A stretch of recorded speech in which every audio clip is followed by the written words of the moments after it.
This series contains adult language and descriptions of graphic violence. Listener discretion is advised.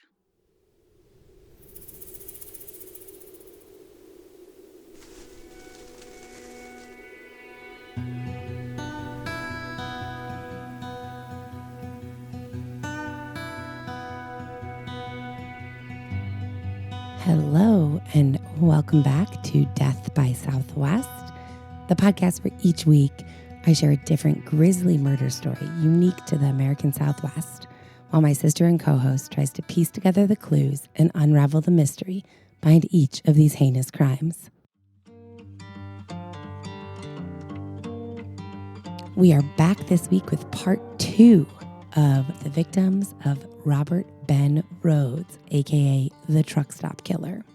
And since we ended up breaking this episode into 2 parts, we generally wouldn't have another intro or sense of place since we already did that last time. But we happen to have a lot that we cut out of part 1's intro sense of place because there just wasn't enough time to include all of the truck stop and truck driver trivia that we covered.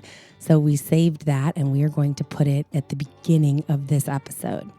Now it's a little bit choppy since we cut some of these trivia questions and sense of place conversations out of part 1. So you'll notice that there's some transition music in between parts that don't really flow. But hopefully you guys will enjoy this little brief intro to part 2, and then we will go ahead and jump into the episode.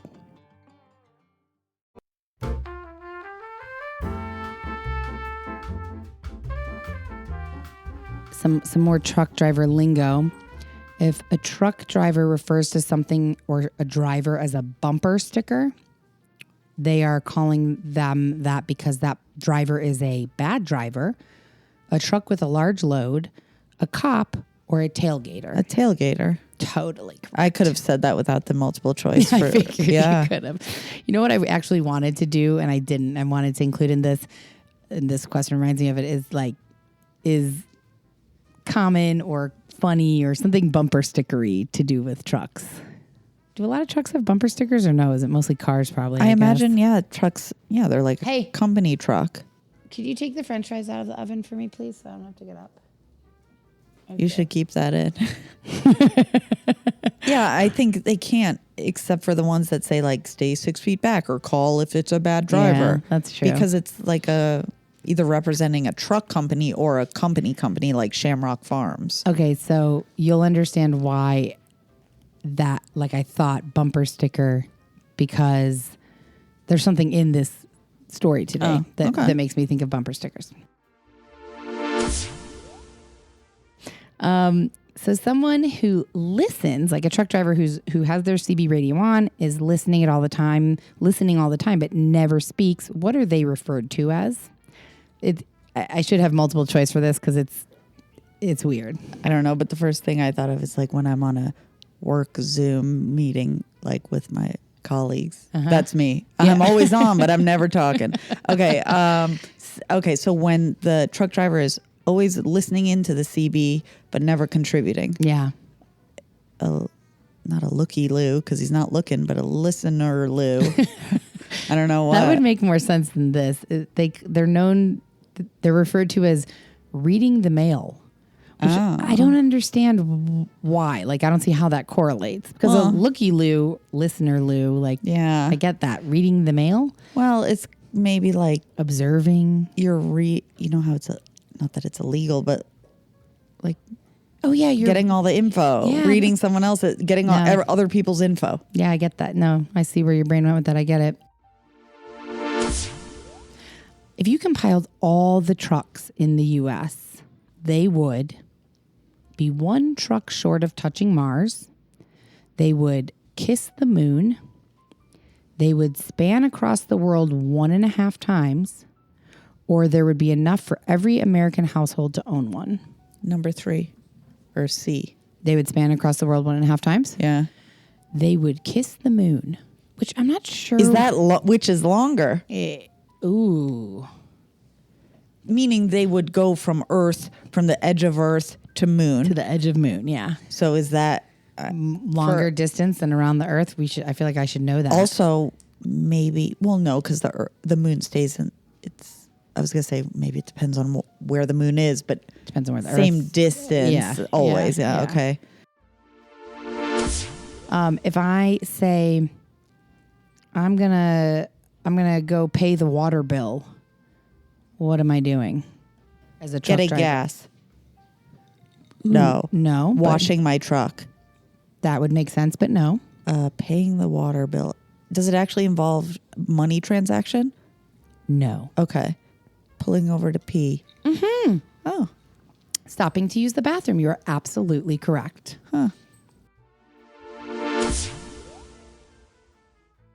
Ooh, I think we talked about this before.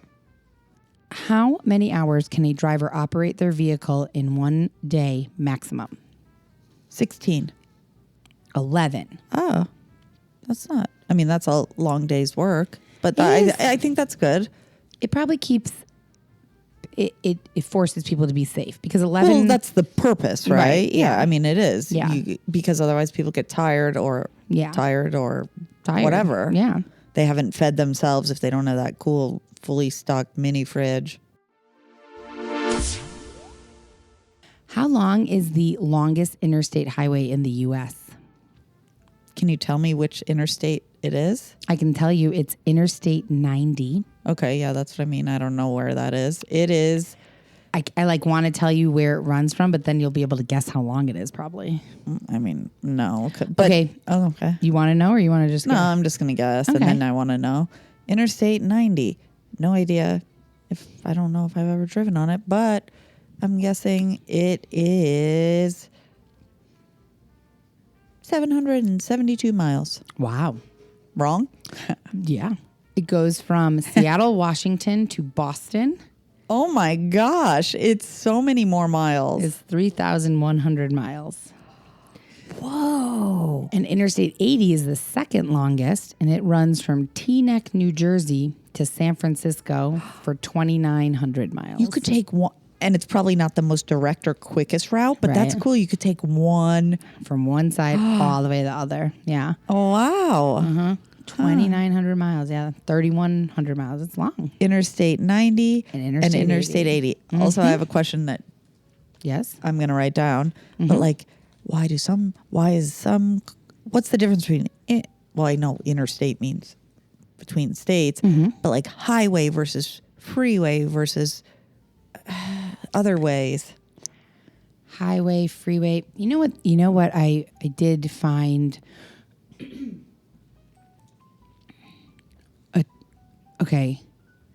A highway, I feel like I know this, but I might not, because I was driving in Florida, a couple of years ago. And I remember and I got a ticket in the mail because I'm so not used to driving and you have to pay a toll. Mm-hmm. And I was like, and there was like no option. It was like, you pay, you have to have the money to pay. You either pay or have the fast pass. Right. So you don't have to pay. Maybe it's one of those where it's like it's not going to close you out. Well, no, it was, so I didn't have any coins, any cash, anything. It was so late at night and it took me by so surprise. Like all of a sudden I was upon it that I was like, and I just went, I was like, fuck it. I'm just going through the fast pass one. Yep. And definitely took a picture and then I got a bill in the mail. I got one in California too. And actually Michael drove through one in somewhere in France and we were kind of freaked out about that one. I can't recall why, but like a lot of times I guess you just go through the fast pass. That's what a lot of people do. Long haul truck drivers are or are not permitted to pick up hitchhikers. Are not. They are not permitted to. Isn't it illegal to pick up? Actually, I don't know. I'm not sure if it's illegal, but they are not allowed to pick them up. Apparently, though, it is acceptable for a truck driver. I mean, and honestly, we'll get the answers to this. I feel like we have enough listeners who drive trucks that could answer these for us. So, but apparently it is acceptable for a truck driver to have another person with them as long as their company approves it first, which seems like there could be a lot of wiggle room there. Which also is interesting because insurance doesn't cover a hitchhiker, which could be, well, because they maybe don't have the person's name down on maybe the thing. If they're like, they have full coverage. Like I'm thinking about if it's similar to a car, like anyone can drive or be in my car or drive my car and be covered. Right. I don't know. Something like that. Yeah. Yeah. Or like if I'm a truck driver and I want you to come with me, maybe I like the company adds your name to the insurance. And then maybe I have to sign something too. Exactly. Yeah. So the last thing I'll say is before we jump into this episode is, what do you think lot lizards refer to? We're talking about people at truck stops. Oh, sex workers. Indeed. Okay, that concludes our sense of place for part 2. And just to refresh your memory on where we left off in the last episode, we had learned that Robert Ben Rhoades had a propensity for kidnapping and torturing women in his tractor trailer as he traveled across the highways. First, there was Shayna Holt, who escaped and led police to Robert Ben Rhoades, but was too terrified to actually ID him, which meant that he walked away free from that incident. Then there was Lisa Penal, who was rescued in Casa Grande, Arizona, by Arizona Highway Patrolman Michael Miller when he noticed Rhoades' truck pulled over on the shoulder of the highway. He stopped to investigate and found Lisa chained up inside the cab.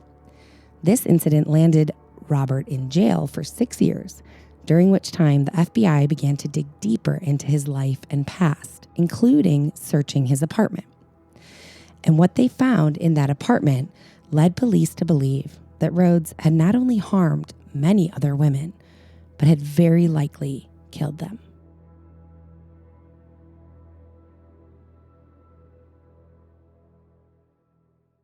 And that's where we'll pick back up. In September of 1990, several months later, over 800 miles away in Bond County, Illinois, there was a report of a body discovered, and it came across the desk of Special Agent Michael Sheely.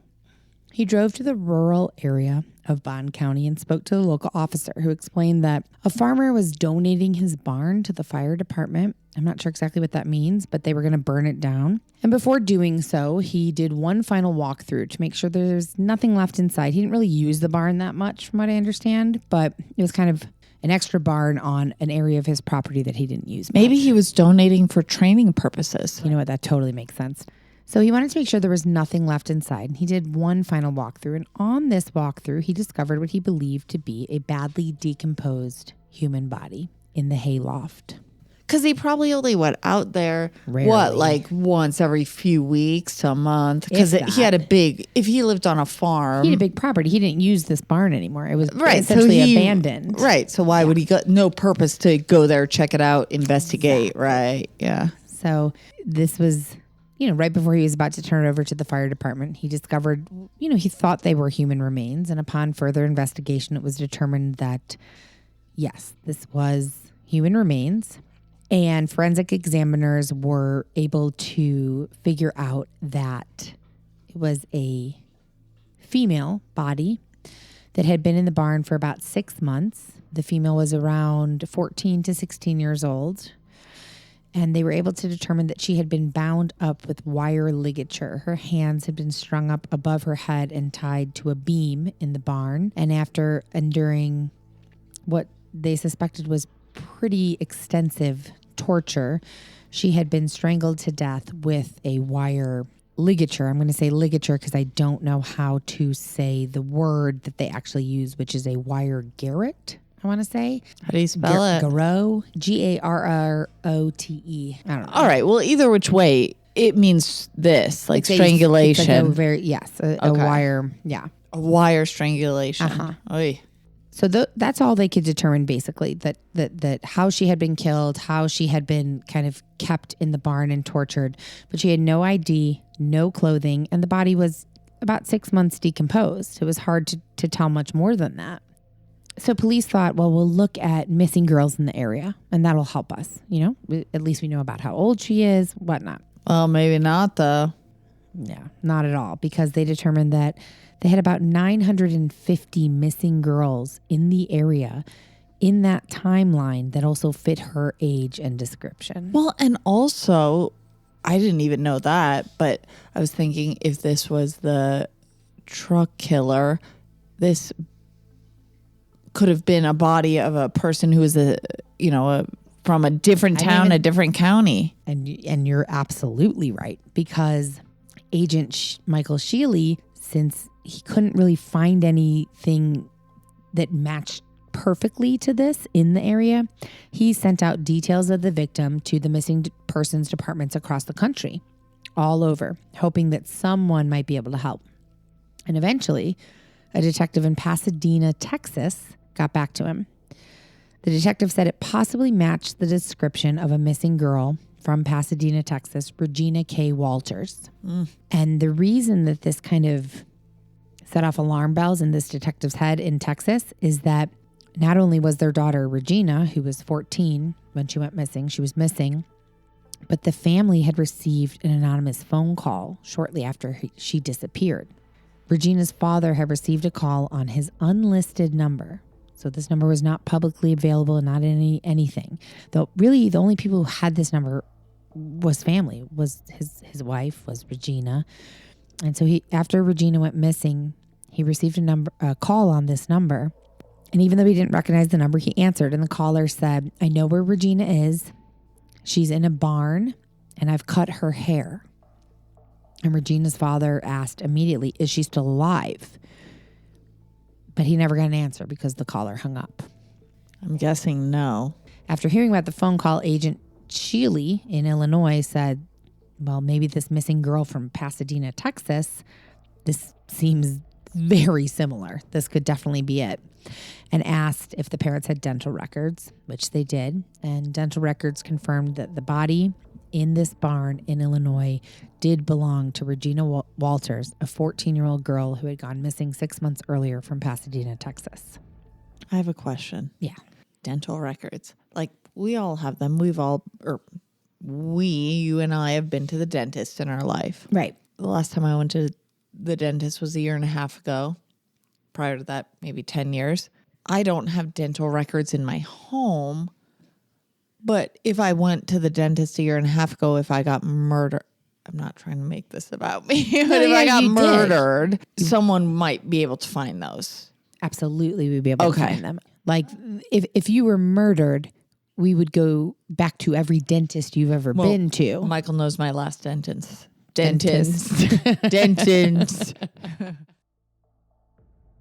So after Regina was identified, they knew this body in the barn in Illinois belongs to 14-year-old Regina from Pasadena, Texas. Agent Sheely from Illinois and Agent Lee from Houston connected.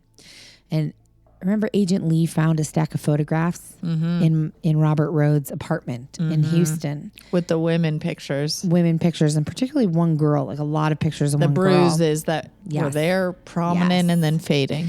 And so he shared these photographs with Agent Sheely in Illinois.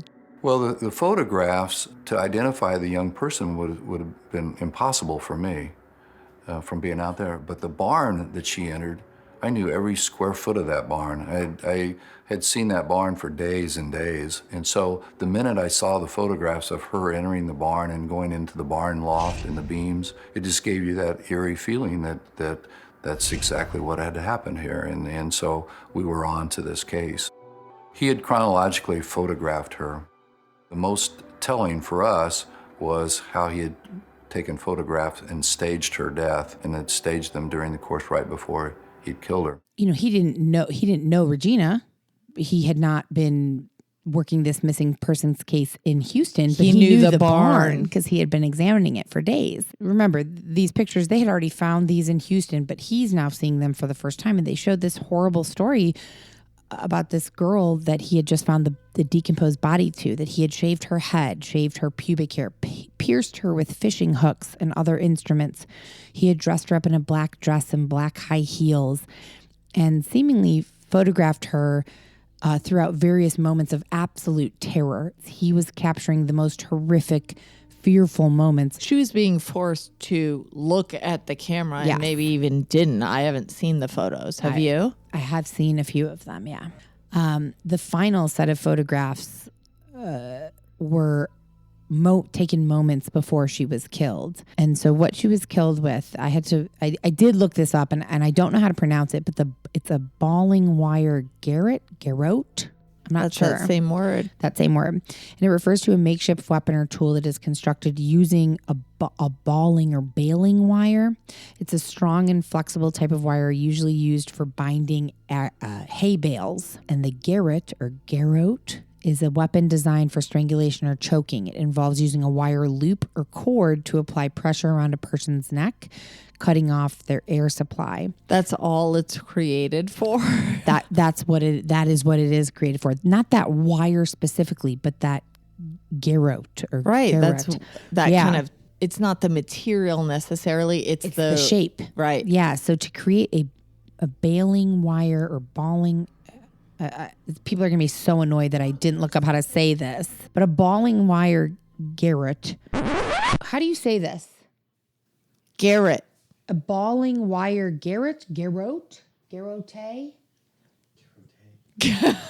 Let's call it a garrote. It's like a wire that you strangle somebody with, you know? A garrote. I don't know. Oh, okay, damn. I thought you would. I like garrote. Garrote.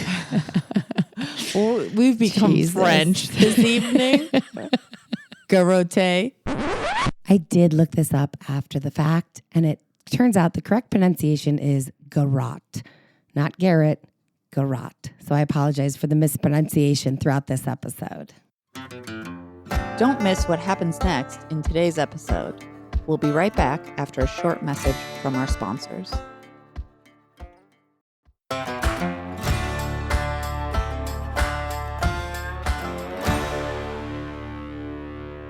So a balling or baling wire garrote. That's You right. take the length of a baling wire and form it into a loop or noose-like shape. Then you place that loop around a victim's neck, and the wire is tightened by pulling both ends, exerting pressure on the neck and obstructing the airflow. Then you usually twist or knot the wire to maintain tension. That's like literally what I did with their bathing suit today. I'm all double loop it. Different. Okay, so more friendly. Garroting is a violent and deadly form of attack often associated with criminal activities or acts of violence. So like they use it as a verb. Yeah, you garrote someone. Clearly. Garrote someone. To bring it back, we're going to hear a little bit more from these detectives talking about these horrible photographs. And looking in her eyes and looking at her face, you can tell that she's terrified. And at that point, she's just minutes from being killed. When you see a photograph like that, you have to control your emotions. It's a piece of evidence that you're looking at. You have to realize what your goal is. Your goal is to take this piece of evidence, tie it to someone, and be able to put that person in jail. Wow, that person sounds really a bit moved, but also trying to keep it clear, concise, factual. Yeah, that's what really came through in watching a lot of these interviews, is that the detectives were like, this was hard. Like, this was a terrible case, terrible thing for them to see. But it drove them to feel more than ever like we have to keep it together to catch this guy. Yeah, motivated. Exactly. Yeah. Exactly. At this point, based on all the evidence that they have, they've now seen this pattern twice, which is alluding to that Rhoades is a sexual sadist. The pattern of cutting the hair, shaving all the pubic hair, piercing them in their private parts with various fish hooks. And these are all signatures. And what I found was that sexual sadists tend to have signatures that they use from and develop from very early on in life that are kind of ingrained within them, and then that continues.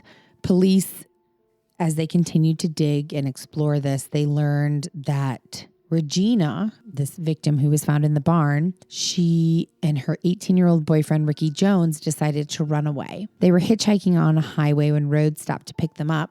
Police believe that Rhoades had immediately killed Ricky and disposed of him. No use for him. Right. And he was not seen for a very long time, if ever. But that Rhoades then kept Regina for several weeks in the back of his cab, torturing her before killing her.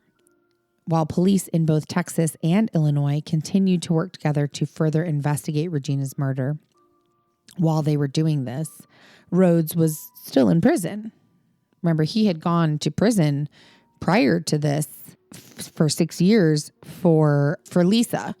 He pleaded guilty to kidnapping and torturing Lisa in Casa Grande. Remember, the officer found him in the cab. So he was already in prison for this, but he's about to get out. He's about to be paroled.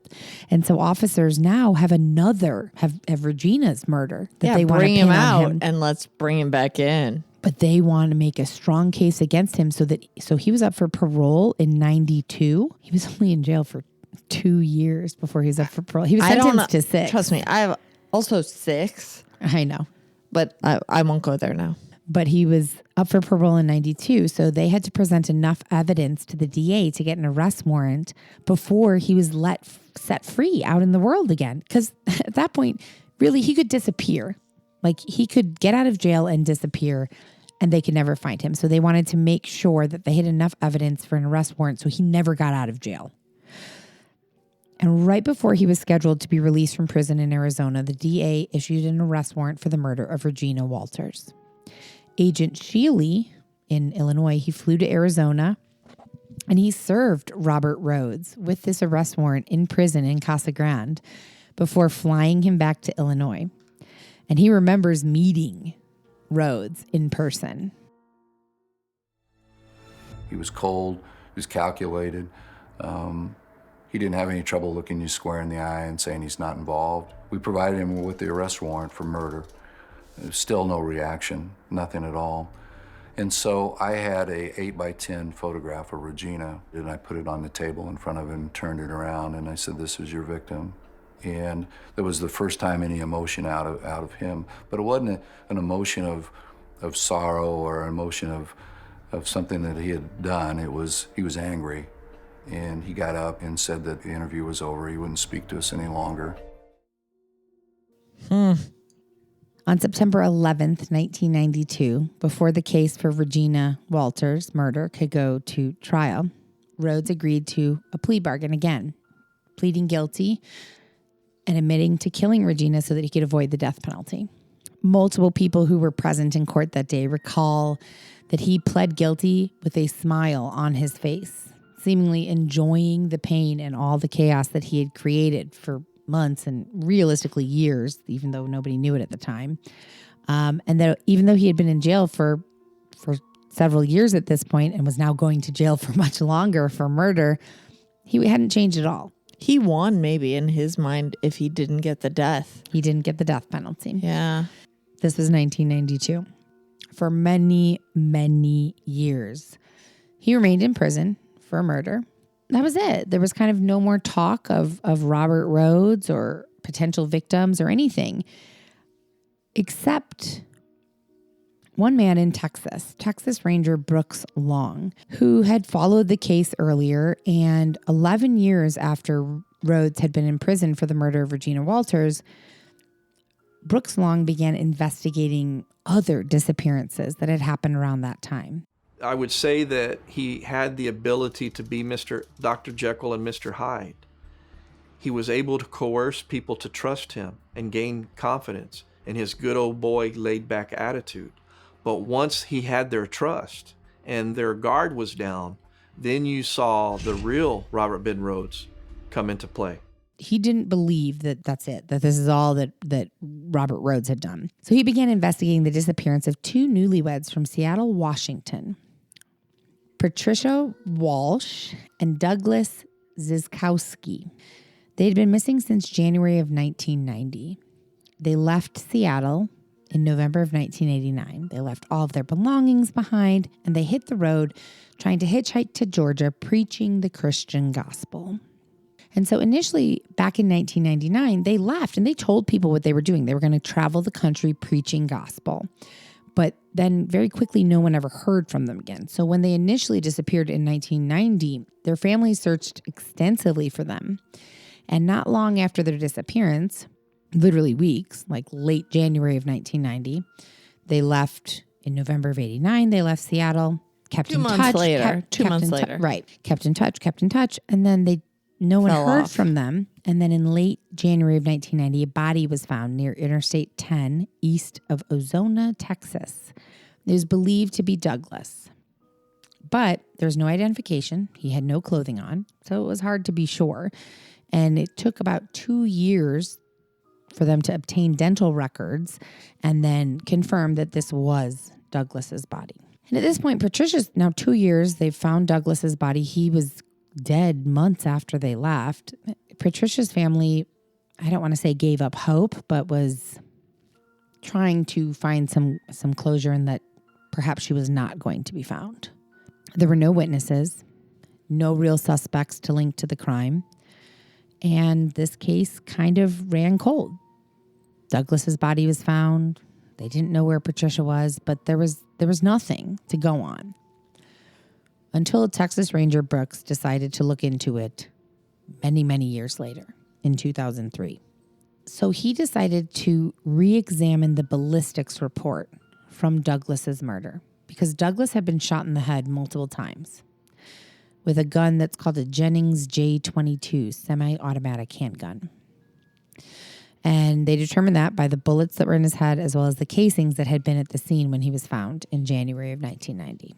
What was notable to Ranger Brooks, I mean, this guy is like, when I was like, how the hell did this guy connect all these dots? But that's his profession, right? Right, yeah. And he saw something here that other people didn't because he went back in to re-examine it. And so he noticed that the ammunition that was found in Douglas's head and on the ground was considered rare. It was rare ammunition. It was branded with a T on the bullets for Tarson.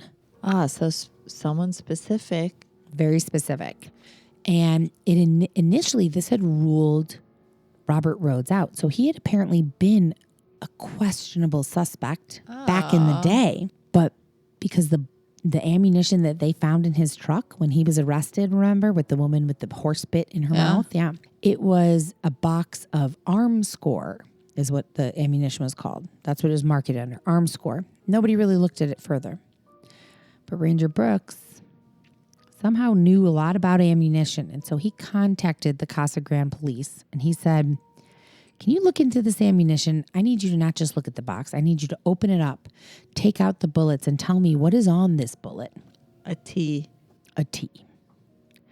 And so initially he was ruled out because they just said, well, it's not the same ammunition. Nobody really looked deeper into it.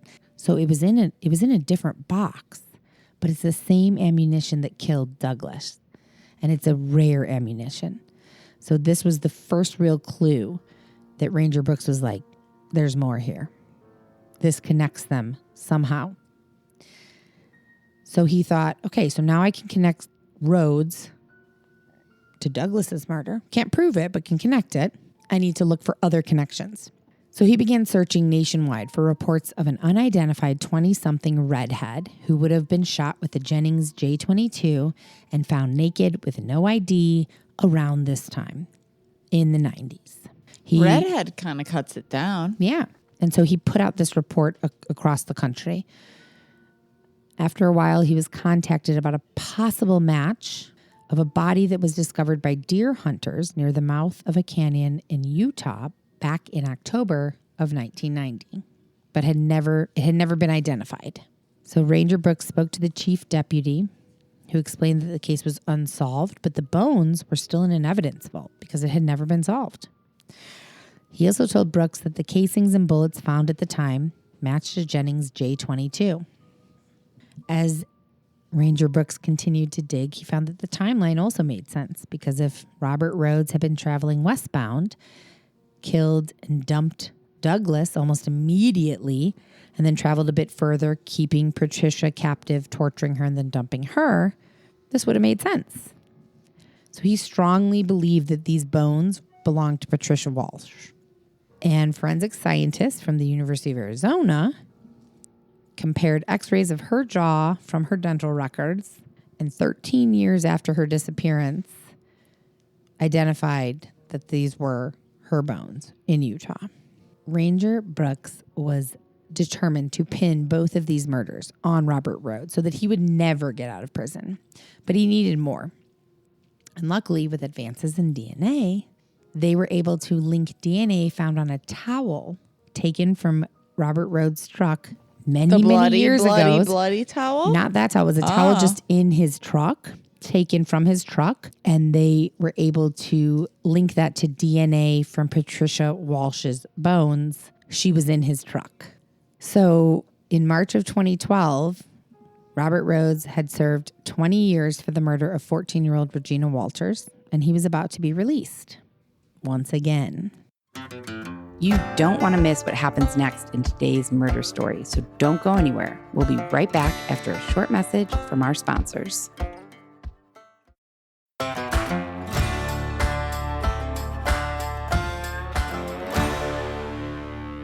Agent Brooks had to take all of this evidence and convince a grand jury that Rhoades should be indicted again based on new evidence and never be released back into the world. Tell me it was effective. The grand jury came back with 2 confirmed indictments for the murders of Patricia and Douglas. He was extradited from jail in Illinois and brought to Texas, where he would yet again stand trial. But before he could ever go to trial, he entered a guilty plea and admitted to both murders. Oh, okay. I thought you were going to say he died. I thought you were going to say he had a heart attack like the last one. Nope. He received multiple life sentences. So at this point, he was officially convicted of 3 murders and 1 kidnapping and assault. And he was going to spend the rest of his life in prison. Is. I'm hypersensitive to, did he die? He did not. Okay. He's still alive and there. Yes. Authorities, especially Ranger Brooks, like he was on one now. Like he's like, there is more. There's no way that this is all that happened. So he thought, who else can I prove like quickly and easily? And he thought Ricky Jones, Regina's boyfriend that she had run away with. He had never been found. He was just gone. No one had ever found him. He was quick and gone. He was gone almost immediately. Agent Brooks went back to this notebook that had been found in Rhoades' truck. Doodles and little notes and phone numbers and drawings and all kinds of kind of fucked up shit in there. There was a lot of knives with blood, and then there was something that said, Ricky is dead in there. And so Brooks was like, he killed him. I just need to figure it out. And he, again, went out to all the missing persons units across the country. Nothing came back. So he started digging day and night through online records of missing people and unsolved homicides and unidentified male bodies. And he came across one in Mississippi that he thought might be a match based on the timing. So he reached out to law enforcement there and was able to obtain some teeth that had been collected from this unidentified homicide in Mississippi. He compared that with DNA from Ricky's biological mother, and it was a match. They were able to identify that was Ricky, but they could never convict Rhoades for that, unfortunately. And initially, after all of this, police thought probably 15 victims Rhoades killed. But the investigation never stopped. It continued going even after he had received multiple life sentences. And as more information was collected and the behavioral analysis unit got involved and created a profile for him based on his trucking logs, evidence, and his profile, the FBI now believes that Rhoades killed at least 50 people over the course of 15 years that he was driving trucks across the country. Investigators have found that Rhoades' trucking logs place him in the area of 50 unsolved murders that occurred in 3 years before he was arrested, and probably many more before that. Based on the continued investigation evidence, the FBI has strong reason to believe that at his peak, Robert Rhoades was killing 1 to 3 women a month. But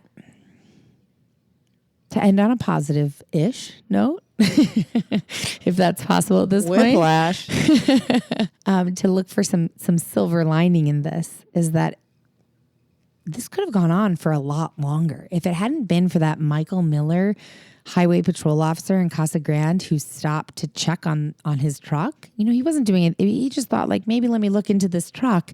And if that hadn't happened, this killing spree could have continued for years and Totally. years Michael Miller more. should be given a medal Totally. and Yes. extra high fives. Yes. So thankfully, Robert Ben Rhoades is safely behind bars to this day, currently serving 2 life sentences without the possibility of parole at the Menard Correctional Center in Chester, Illinois. Yay. I do mean that. That sounded lackluster, but like I do mean that. I'm glad. Yeah. It's a Good thing. it's a good ending to a terrible story. That's the silver lining for me. Yeah, it's true. Yeah. That is it. Like He was caught. he's hopefully having a shit time. Yep. Also, maybe not, but either which way, he's not living freely. So that's semi shit time. Yep. Here he is. Who is he? This is like, I mean, he literally to me looks like nothing. I don't mean that in like how would you describe him to people? that. Nothing. Like there's no defining. Besides, he's wearing like a BDSM little updo or like outfit, which Yeah. is fine. Yeah, it's fine. I mean, but even if you just look at his face, he's just like a very generic white brow. He looks like white bread. He looks like not harmful though. Well, yeah, but that means, look I at know. Jeffrey Dahmer. Of course. Didn't- until you knew who he was. Is that him now? That's him now. Yeah. He had some Yeah. type of stroke or something. So half his face, and then these are 2 of the pictures from Right before she died? of Regina. Yeah, that- right before she died. Do you think she knew she was going to die, or do you think she was still holding out hope? I think she was probably still holding out hope. I think she looks like she doesn't look happy. I think she looks scared. I don't think she looks like she thinks she's about to die. No. Also, I don't know because I've never been about to die. Yeah. That's awful. Well, Robert Ben Rhoades, you didn't get what you deserve, in my opinion, but I'm glad you're not free. I have a question to pose to the listeners that I would love to hear about. I've never done this before at the end of an episode, but before we sign off, I'd love to ask, do you think... I'm not supposed to answer this, I imagine. You're welcome to, but I'd love to don't hear want from to. listeners. Do you think that if Robert had not gotten into long distance truck driving, that he would have committed the crimes that he did and or gotten away with them for so long? Like, did this career move kind of support his predilections and allow him to do this, without being caught for to me, for those a while? are very 2 different questions, though. Would have he gotten into it versus would have he gotten away with it? Okay, so do you feel... Both. Answer both. Yeah, answer both. Yeah. And then also I'd love to hear from all of our listeners who are truck drivers, because they're all so supportive and sweet that I hate to like put out this episode that really depicts the shitty. Does it matter though? Like, No, you I guess- used to be a teacher. There's teachers who are killers too. There are humans who are killers that have been in every profession, just Yeah, like that's there's true. shit doctors, like just, I'm not even saying murderers, but like there's shit everything. Yeah. So there's murder everything. That's true. You're That's not true. saying you truck drivers, you must be murder. That's It just true. happens to be in their career. That's true. All right, guys, that's it. We're going to sign off. We have been trying to complete this episode for, what feels like this has been an uphill for me. I feel like. Well, yeah, but it hasn't actually been that long. It's been 24 hours, but we finally completed it because we just started it last night. True. But then we switched off to Platonic, which is a great show. If you guys have Apple TV, come on. There you go. Just watch it. There's your show recommendation. Platonic. On Apple Plus. Love it. And happy weekend. It will be Tuesday when you hear this, but happy weekend. Thank you for listening. Please leave us a review, send us a DM, join our Patreon, and stay safe, stay hydrated. Good night and good luck. Thanks for listening, guys. Love Bye-bye. you. Bye.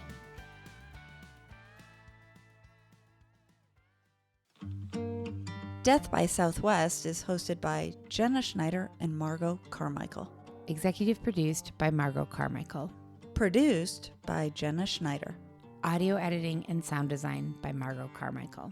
Music by Soundstripe. And a special thanks to Edward R. Murrow for letting us borrow his famous sign-off phrase, good night and good luck.